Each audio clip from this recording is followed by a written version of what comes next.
ఇప్పుడు నాకు డౌటు రాజయ్య గారు, ఈ దందా అంతా కూడా కేసీఆర్కు కేటీఆర్కు తెలియకుండానే జరిగిందంటారా? ఎందుకంటే ఇంట్లో పిల్లలు ఏం చేస్తారు అనేది తల్లిదండ్రులు గమనిస్తూ ఉంటారు.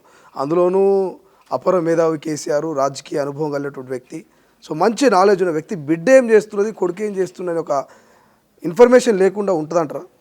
తెలియకలోడు బాగా. మరి వీళ్ళ అచ్చుడు కూడా ఇష్టం ఉండనో లేకుండానో, కానీ ఆయనకు ఏంటంటే ధృతరాష్ట్రునికి ఉన్నంత పిచ్చి ప్రేమ సంతానం మీద ఎవరికైనా ఉంటుంది, కానీ ఆయనకు ధృతరాష్ట్రునికి ఉన్నంత ఉన్నది.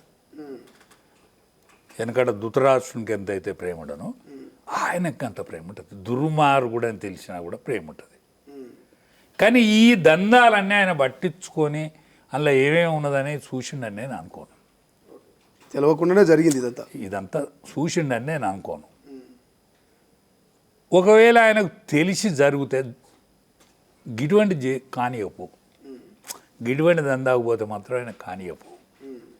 నాకు తెలిసింది ఏంటంటే ఈవెన్ లిక్కర్ కేసులో ఇరికిన కాంచెల్లి ఈవెన్ ఇట్లా కనగంట దయిస్తలేడని విన్నా.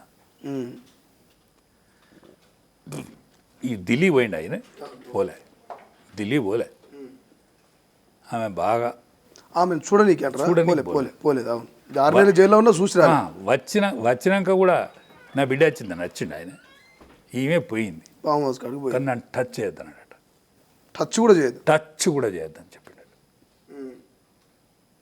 ఏ తండ్రికైనా బిడ్డ దొంగతనం చేసినా ఇంకేం చేసినా కూడా కానీ ఉంటుంది కదా ప్రేమ. అంటే ఒక్కటే, కేసీఆర్కి వచ్చిన ప్రతిష్టో లేకపోతే యాదృచ్ఛికంగా వచ్చిందా, కష్టపడితే వచ్చిందా, అనేక మంది పరాయిలు తెచ్చిందా, దాన్ని అంతా సొమ్ము చేసుకోగలిగిన తెలియకల్లోడా, సమర్థుడా, కానీ మొత్తం మంట కలవలే జైలు పోయినాక.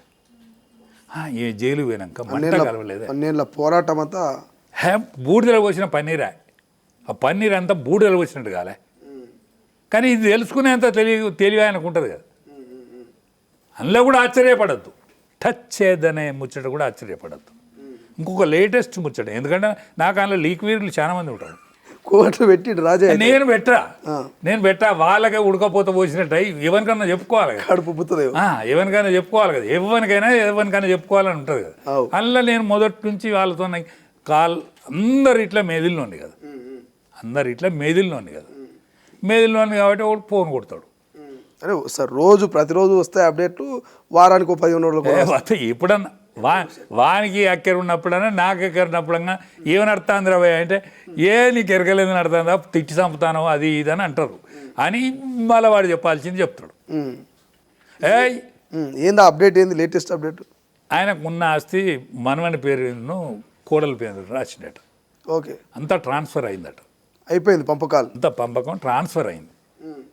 ట్రాన్స్ఫర్ అయిన నాడే ఈ లేఖ రాసి నేను అమెరికా పోతానని వాళ్ళ అమ్మకి ఇచ్చిందట ఉత్తరం. ఆ ఉత్తరం ఆమె ఆయనకి ఇచ్చిందా, ఇస్తే ఆయన పట్టించుకోలేదా తెలియదు. కానీ ఈ అమెరికా పోయింది వచ్చింది, ఇప్పటి వరకు అది ఏం కాలే. అది ఎవరు బయట పెట్టింది అనేది మరి ఆయన రిప్లై కూడా ఏమి ఇవ్వకపోయా. ఏది ఇవతలకి కాలే, ఏమైతే లేదని ఈమె ఎవ్వరు ఏమన్నా సపోర్ట్ చేస్తుందని అర్థకుంటుంది. అమెరికా ఎంత దూరం ఉన్నా కూడా రోజు మాట్లాడుకునే సౌకర్యం ఇదంతా ఇవన్నీ వచ్చినాయి కదా. టెక్నాలజీ బాగా డెవలప్ అయింది కదా. ఏమి నడుస్తుంది, నా మీద ఏమైనా చర్చ జరుగుతుందా, ఇది జరుగుతుందా అని అడిగినట్టున్నది. అడిగితే ఏం జరుగుతలేదు. ఏవో కాపీ మీ సోటలో బారేసాం జర్నలిస్టులు. ఎవరో ఆమెకు కావాల్సిన జర్నలిస్టులు కూడా ఉంటారు కదా. దీన్ని మరుగం పడి దీన్ని యువతలకి నేను వచ్చే వరకు ఏలేటట్టు చూడు అని అన్నది. అంతకంటే ముందుగా ఏమైందంటే ఈ మీటింగ్ అయింది చూడు, వరంగల్ మీటింగ్. అవును, వరంగల్ మీటింగ్ అయింది. రజతోత్సవం 25 సంవత్సరాల రజతోత్సవం. ఆ రజతోత్సవం అందరు సక్సెస్ అయిందని success meeting success, operation success. కానీ కాను తక్కలే, చచ్చిపోయింది, పిల్ల చచ్చిపోయింది. అది కేసీఆర్ గుర్తిస్తాడు. ఓకే, ఎవరి కళ్ళల్లో ఫైర్ కనిపించలేదు. ఆపరేషన్ సక్సెస్, బాడీ డెడ్, చచ్చిపోయింది. అయితే ఆయన కనిపెడతాడు ఇసోంటి. ఎవరి కళ్ళల్లో ఫైర్ కనిపించలేదు. ఆయన నేను జీవితం వల్ల ఫస్ట్ టైము పేపర్ చూసుకుంటా ఉపన్యాసం ఇచ్చిండు ఆయన, కేసీఆర్. ఒకసారి అంతలా ఇది ఇట్లా ఇట్లా చూస్తాడు దూరం దొడ్డు అక్షరాలతో రాయించుకుంటాడు ఇట్లా చూస్తాడు పారేసి మాట్లాడతాడు. కానీ ఫస్ట్ టైం పేపర్లు ఇట్లా తిప్పకుండా మాట్లాడాడు. అంటే డల్ అయితేనే మాట మాట్లాడతాడు. మనిషి డల్ అయితేనే అది మాట్లాడతాడు. దాని తర్వాత ఫైర్ కనిపించలేదు. ఆయన తర్వాత తెలిసింది హరీష్కి తెలుస్తుంది. దాని తర్వాత హరీష్కి తెలుస్తుంది. ఆయన కూడా పెద్ద ఈ ఫోటో చూసిండు. ఈ పోరడో మా 2 ఫోటోలు పెట్టిండు. కేటీఆర్ కేసీఆర్ ఇద్దరు 2 ఫోటోలు. అరే పోర 2 ఫోటోలు పెట్టించిండు, బేకారు చేసిండు. ఎందుకంటే కాలేజ్ ఫోటో తప్పకుండా ఉండేది. కాలేజ్ తెలంగాణ తల్లి విగ్రహం ఉండేది, కాలేజ్ ఫోటో ఉండేది. అచ్చా జయశంకర్ సాబు ఫోటో ఉండేది. జయశంకర్ సాబు నిజంగా ఆయనే కదా దాని మీద తిప్పల పడ్డది, ఇదంతా చేసింది. పోతే అమరవీరుల ఫోటో ఉండేది. అది చిన్నగానైనా కూడా అమరవీరుల ఫోటోలు ఉండేది. మరి ఆయన ఎందుకో ఇవన్నీ చూసి దరువు తప్పిండా, ఈ చచ్చిపోయిన వాళ్ళ దాని మీద ఓ మౌనం పాటించలే. అరే కనీసం ఉండాలి కదా. ఈ సభకు కొన్ని నియమాలు నిష్ఠతో చేసేది ఉండదు కదా, అవన్నీ తప్పారు.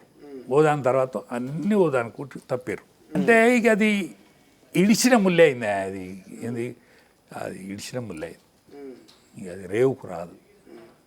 మరి ఈ పొల్లకి ఇంకా ఈ రోగం పుట్టకపోనుండే. మరి అంతరార్థి కనుక ఏమైనా ఉంటే తండ్రితోనే పోయి అడగాల్సి ఉండే. కానీ ఆయన ఇంట్లోకి రాని అన్నీ కానీ ఎంటర్ కావద్దని చెప్పిండని విన్నాను నేను. అయ్యేవారికి ఈ సిక్కులో తిరుగుతుంది ఇదంతా. ఇప్పుడు అన్న మీద కూడా బాగానే గరం అవుతున్నట్టున్నది కదా, అంత కారణం నువ్వే. కావద్దు అన్న మీద గరం ఎందుకు కావాలి, కొద్దిగా ప్రేమ ఉన్నాడు ఆయనే. ఇప్పుడు నేను గిట్లున్నా బట్టలు ఉన్నా వేసుకొని ఉన్నా. ఇప్పుడు దూరంలో వాళ్ళు వీళ్ళు నన్ను చూస్తాను అనుకో, గుళ్ళోనికి ఎంత మదవరో అంటారా అనరా. అరే గోల్రాజు గారు ఇట్లా మాట్లాడతాను వాడు, వారు అంగి చూసినావా మెరుపులు మెరుతుంది కాటుకుంటుంది అప్ప నుంచి ఇప్పటి వరకు. దీని పేరు టెంపర్ అవుతుంది. ఇప్పుడు శ్రీహరి గారు ఉన్నారు, మా కడియం శ్రీహరి. ఆయన సహజంగా తెలియగలడు. అది తెలివి ఏమైంది, గర్వమైంది. తెలివి పేరు ఏమైంది, గర్వమైంది. అట్లా మరి కేటీఆర్ కూడా మరి చెల్లెళ్ళ మంచి ప్రేమనోడే. కానీ ఒక్కటేనా, ఏదైనా ఏ సంపద అయినా సంపద మనిషిని చక్కగా ఉండనిది. అందులో అక్రమ సంపద బాగా ఇబ్బంది పెడుతుంది. ఒక చిన్న కథ చెప్పనా. టైం ఇవాళ మీకు ఎంత అంటే అంత టైం తీసుకోండి. ఇటువంటి అంశాలు మేము మళ్ళీ జీవితంలో వింటామో ఇన్ని అనుభవాలు కేసీఆర్ తోటి ఉద్యమ జ్ఞాపకాలు. అయితే ఒక 4 దొంగలు పట్నం బయలుదేరాడు. ఆడోడు ఈడోడు వాడు కరీంనగర్ ఓడు మెదకోడు ఎవడు వాడోడు వీడోడు బయలుదేరి అరే హైదరాబాద్లో బాగున్నారా సంపకత్తామని బయలుదేరి దొంగతనం చేశారు. దొంగతనం చేసి 4 కలిసి మళ్ళీ కరీంనగర్ బాట పట్టుకొని పోతాను. ఇదే మీద బాట కరీంనగర్ బాట పట్టుకొని పోతా అంటే మరి నలుగురం ఎందుకు పంచుకోవాలి, ఏం చేస్తాం, ఇలా ఎవడు బక్కగానే విని చంపుతాం, విని ఆగకూడదని 100 ఆగొట్టి ముగ్గురు అయినాక అరే వాడు అది వరకు ఈ నలుగురు ఇట్లా ఒకటి చింత మాడుకోడు, ఈ ముగ్గురు ఇట్లా ఒకటి చింత మాడుకోడు. అరే నీకు కేసీఆర్ ఫామ్ హౌస్ దగ్గర ఉన్నాం కదా, ఆకలి అవుతుందిరా, ఇక వీనైతే పాతి పెట్టినాం, మాకు కొంచెం రక్తం గిట్లా అంటింది, నువ్వు ఒక్కని పోయి నువ్వు తింటావా పట్టుకత్తా, నువ్వు పట్టుకరా మెల్లగా ఎట్లా నువ్వు భయం చేసి కింద వంటోడు గింటోడు నీకు ఎరికే కదా, నువ్వు మందుగొట్ట కూడా పోయినావు కదా వాళ్ళ దాంట్లో, నీ పెళ్ళం అలానే పని చేస్తుంది కదా, ఏది ఫామ్ హౌస్లో పని చేస్తుంది కదా, నువ్వు పోయి ఎట్లన్నా చేసి సర్ది పట్టుకురాలంటే వీడు పోయిండు. మెల్లగా వీడు తిన్నాడు, వీళ్ళ ఇద్దరికి మందం పట్టుకున్నాడు. వాడు ఎరుకున్నాడే కాబట్టి అందులో పోలీసుడు వాడు వీడు ఎరుకుండి పోనీ వీడు మన దగ్గరికి వచ్చిండు, మందు కొట్టి వచ్చిండు, మొన్న మేము భార్య రోజు వస్తుంది మన దానిలో అని చెప్తే పోయిండు. వాడు తిన్నాడు, ఇంత పట్టుకొని రాంగా ఓ సీసా పట్టుకొచ్చిండు, మందు కొట్టినాడు కదా, ఓ సీసా ఎందుకైనా మంచిదని వాడు జేబులను గీవులను వేసుకొని వచ్చే వరకు వీళ్ళిద్దరు పదురుకున్నారు. పదురుకొని రాగానే అరే మాకు బాయిలో దిగరాదు నువ్వు ఒక్కనే బాయిలో దిగి నేను మంచిలు పట్టుకొస్తే ముగ్గురం కలిసి తిందాం నేను తినొచ్చిన నేను తినేది ఏం లేదు మీరు ఇద్దరే అంటే సరే వాడు బాయిలో దిగిండు వాని రాయి ఎత్తేసాడు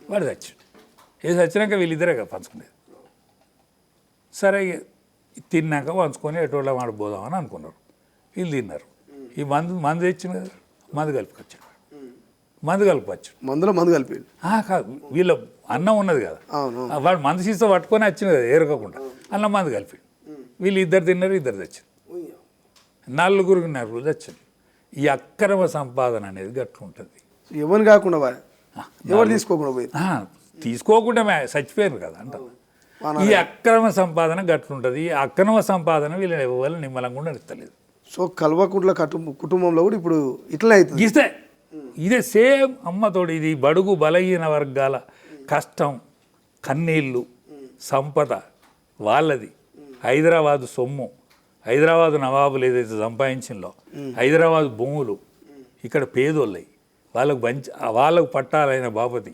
ధరణి పేరు మీద ఈ ముండా కొడుకు నానా యాగి చేసి ఒకని భూమి ఒకని కాకుండా చేసి వీని కుటుంబం ఈ పట్నం మీద పడి దోసుక తిన్న దోపిడి ఇగో ఈ నలుగురు బతుక నేను నలుగురు చెప్పిన చూడు కథ ఆ కథ బతుక అవుతుంది ఉన్న నలుగురికి.